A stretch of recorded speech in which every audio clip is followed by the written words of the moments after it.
Hello and welcome to the non-profit version of the 6 o'clock news, which in this case is episode 80 of Weird Mind Newsroom, where this week we're not talking about politics, but rather we're talking about the new releases that came out this week of media, a couple of trailers and the news stories, which is a very quiet week for this week in particular. So, we're not wasting too much time, let's actually just delving right into what came out from all things media for this week. Shiny like a treasure from a sunken pirate wreck.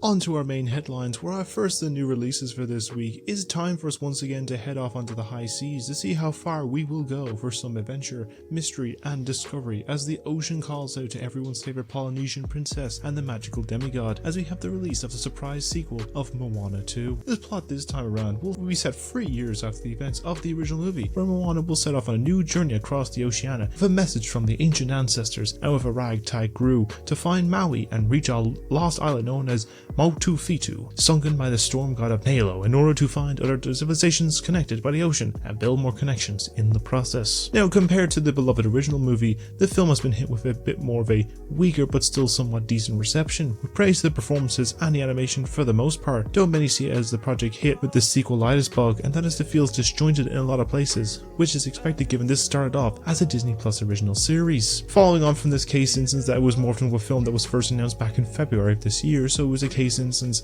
it was going to be having a bit of a tough nut to crack in terms wise of its appeal. But if you want to check it out for yourself, then you can sail off and catch this new film out now while it's available in cinemas. And our other big story for this week is delving into the realm of power, lies, deceit and heavy decision making, all while under the guise of God, as we heading to the Vatican with a new thriller of Conclave. The film is based on a novel that will follow Cardinal Lawrence, played by Ralph Fiennes, who is tasked with one of the most secretive and ancient events of participating in the selection of a new pope after the recent one passed away. Surrounded by powerful religious leaders in the halls of the Vatican, he soon uncovers a trial of deep secrets that could shake the very foundation of the Roman Catholic Church. Their reception to this movie has been very well received, with praise on the performances and the story and plot and respect based on the books it is from, and could be a possible awards contender in the process as well. We'll have to see that comes on. But if you want to learn the secrets of the church, then you can catch this film out now, as it's available now in cinemas. And that's all of your main headlines of new releases for this week, as we head over to our next correspondent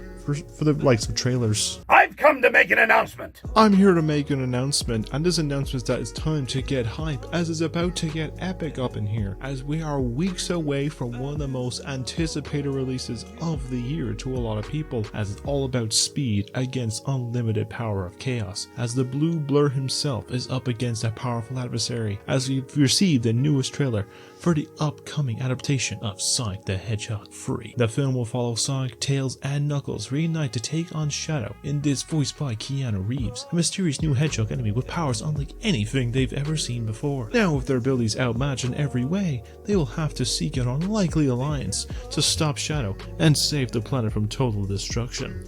So it's a case you told me about 5 years ago, a little over 5 years, that I would be hyping up a new Sonic movie. I would think you were absolutely crazy. Wonder if you actually seen the similar design that everyone on the internet had seen and roasted to the oblivion. And it was a case of the same design and everything, but I would be proven wrong over time, and now I am hyped as all hell for this movie, even more than I thought I would, and just the connections to the Sonic Adventure game and everything else shown so far is exciting. In the case as well, Shadow also will get a gun.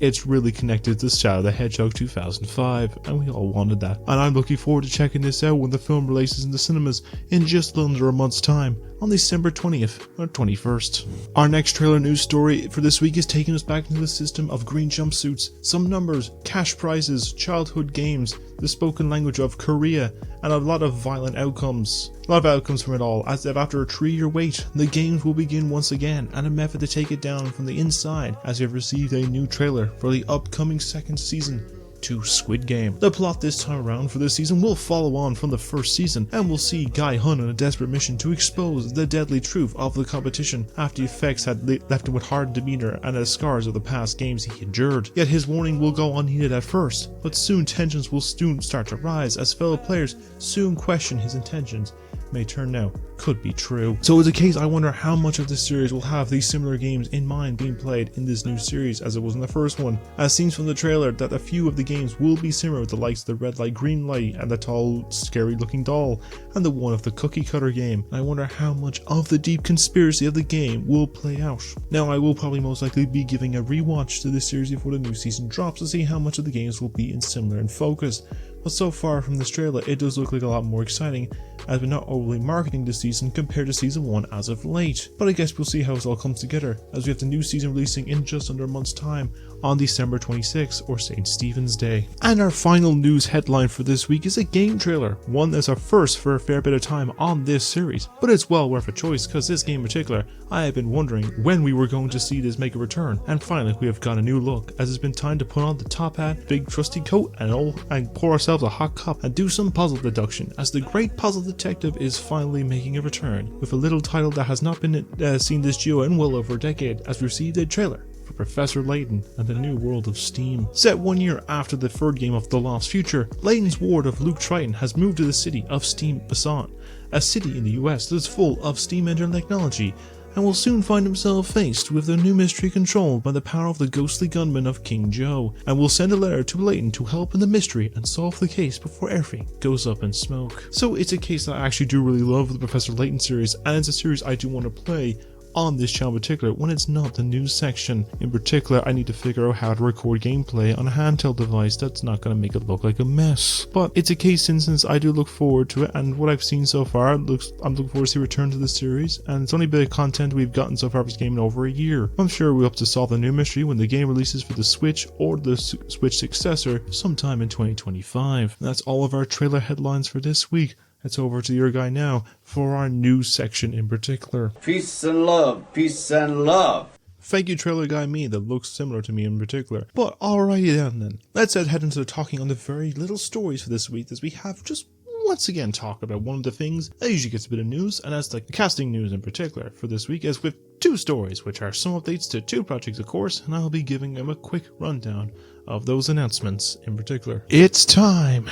Well, I was surprisingly right about one story from last week, as of course the case that we have seen another new addition being added to the upcoming film from Oscar-winning director of Christopher Nolan. As was announced on Monday, that is now Oscar-winning actress of Charlize Theron has now joined in the casting of this movie. We may know for her award-winning performance in Monster, Furiosa in Mad Max Fury Road, the lead of Atomic Blonde, and many other films in particular, and will be joining the growing cast of big stars that so far consists of Matt Damon, Tom Holland, Zendaya, Anne Hathaway, Lupita Nyong'o, and Robert Pattinson. Every casting sounds so much more interesting to learn over time. Now at this point, I feel it may be out of the realm of it being that helicopter pilot concept that was floating around, and maybe more of the period piece, the vampire one, which seems ironic given that Robert Pattinson seems to be doing a lot of films involving bats. But I guess we'll eventually learn about this project and the name as well in particular, because it's still untitled Nolan project. Now I question, will we see another big name joining for next week? It seems at this point it could be likely, but we'll see how this all comes about in due time within a week's time.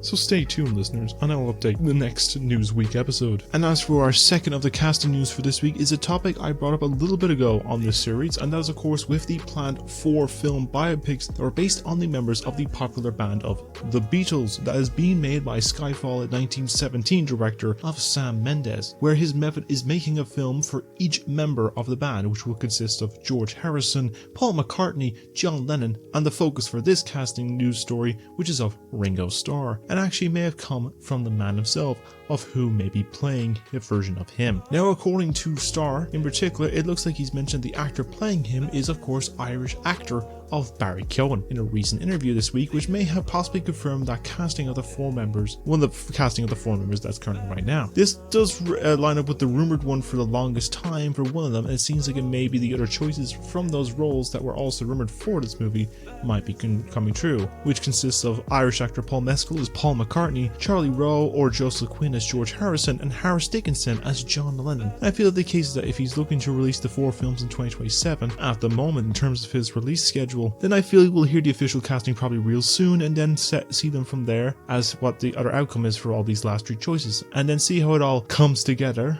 right now, really soon.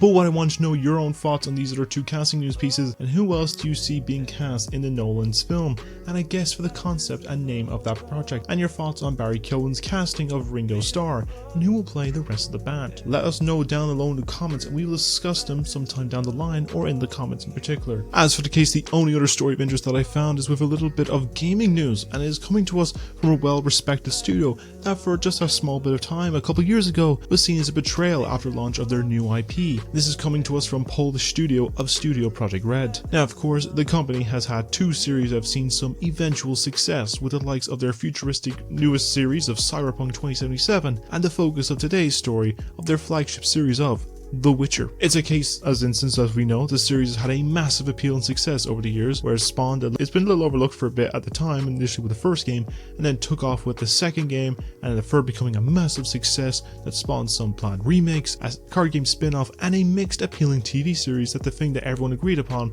was the casting of buff sexy man Henry Cavill as Geralt de Rivera, which the next two seasons will be solely missing because it's now Liam Hemsworth, but let's give him a chance. And there was a lot of wonder of what is next for the series, and the answers were given in the same week the announcement Cyberpunk had sold over 30 million units since its launch in 2020, that the studio has now officially started production on the fourth entry in the Witcher series. Now this rate is in early stages, so we'll have no idea what we can expect of the world and plot of this game, but in most cases we will see the likes of favourites like Geralt, Ciri and Yennefer all returning for the new outing. I'll take an inspiration from the book series if there's anything left to pull from, and do a better job than the entire production team of Netflix has been doing with it, besides Cavill, who was literally loving the book series in particular, and he kept saying he was an issue. In other regards as well, a case we're going to be doing a lot of action, so I'm looking forward to that, and how far away from a release that this will be. But I'm sure we'll see more updates over the next few years to follow, and given the case that the third game took about 3.5 to 4 years, I feel maybe it might be similar regards, so by 2028, 2029 at the latest, but could be longer or shorter,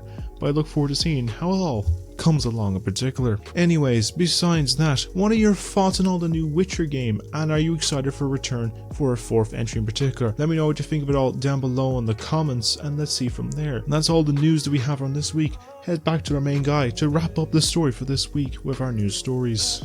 We'll do it live! And now, with all of this news wrapping up, as we wrap up this short roundup story for the week, this ends episode 80 of Weird My Newsroom, and I hope you enjoyed listening to this quick fire short series, one that's taken a bit of an inspiration of a normal newscaster station. Anyways, before we ramble on too much longer, let's just get into talking about what is coming up on the channel. So starting as per usual, we're talking a few about reviews. Now I have one currently written up and ready to go. I just need to start recording it, which is of course the one for Deadpool and Wolverine. So I will be talking about this funny fellow again, and I'm getting a bit meta with it in particular. I'm also going to try in some point in the next couple of days to start writing the double feature robot movie reviews, which is of course Wild Robot and Transformers 1. I will go in the reverse order in case we start with Transformers, and then we'll go to Wild Robot because that's how I watched it first and how they released first in particular. The other long and short form reviews will start coming out as well. I'm going to do Dune, I'm going to do Wonka, I'm going to do all these other ones when I can, in case if I have much to talk about them, I will do it. If I have some ones I kind of feel like going to be short ones, like say case Back to Black, Apprentice, Venom Free, there's a few ones in there I probably will give like a short quick fire 1 minute review to, because I don't really have much to talk about. I just want to give a flying through review on it, so we'll get to that case, but they will be coming along soon. As well as the case Horror Most Bore, I will probably be doing it at some point, I don't know when. I just need to find the time to record the episodes, in particular of recording the footage for the 3 movies that I'm going to be focusing on for the Horror Most Bore, but I will get to it at some point. So look forward to that over time, and hopefully Deadpool Wolverine 1 might be out by next week, but we shall see. As in the case of gameplays, I need to find some time to actually record some gameplays, as I'm down to one last video left in my audio file. On that's the case, I can upload the 3 epilogue pieces, if I can get them off this little dinky little hard drive, because it's acting up lately in the instance of the epilogue to Hogwarts Legacy, but I will see how that comes along in particular. I have one more part left of Last of Us Part 1 to go through. I will probably record the DLC for Outlast. I will record more Mario Wonder. I will get to Cyberpunk. I will get to some other games in particular. I have to find the time to do so, because my schedule is a lot different now, and the case since I'm up early in the mornings most weekdays, and I'm very tired in the evenings, so bear with me, but I will get them done at some point. And in the case of the long form stuff of the AI rundown, which I am going to get back to and get some insight from a few different review concepts that we talk about in the video from the person that I was suggesting the video from, and get their input on some films as well in particular, as I promised them in particular, as well as some of the reviews I'll be doing with them again down the line. Some other long form ones, the Game Awards one, I will probably start doing that over the course of the next few days, and I'll get done by 2 weeks time. And a particular case of other ones, long form opinion pieces, rewatchathons, they are all coming in particular as well. I just have to find the time to do them as well when I have the energy. So bear with me. I feel like I'm rushing stuff, but I'm just tired, so I apologize for that. But anyways, that's where I'm going to leave the episode for now. So if you enjoy my content and want to see more from me, then simply like and subscribe, as I upload new videos every single week. I'll try many different variations of entertainment value just for you, and I try all my best, so much dedication, hard work, and everything just to get these videos done and entertain the masses, even if it's a small audience, just to have something good to watch. I'm hoping, of course, as well, to reach a goal of 100 subs by the end of this year. We are 8 away right now. Hopefully, we'll get to 100 subs by then. So if you give me the chance, I'll be ever so grateful. And I'll do some thank yous for 100 subs in particular. I'll figure something out. But yes, let me know your thoughts on everything that was discussed of this short week in particular. The 2 movies, the free trailers, and the news stories. What are your thoughts on them in particular? Love to hear them down below, and we can have a discussion there. But that's where I'm going to keep the episode for now. So as always, you all stay being wonderful people, and have a great day every day, doing many great things. And of course, to keep being you, because no one else can do what you do. I have been your host, Sam, and this has been the knockoff 6 o'clock news, because we have no budget for this, and that's just a blank piece of paper. But I'd like to thank you all for watching, and I shall see you all in the next video. So take care, keep being you, and I shall see you all very soon. So take care, and goodbye.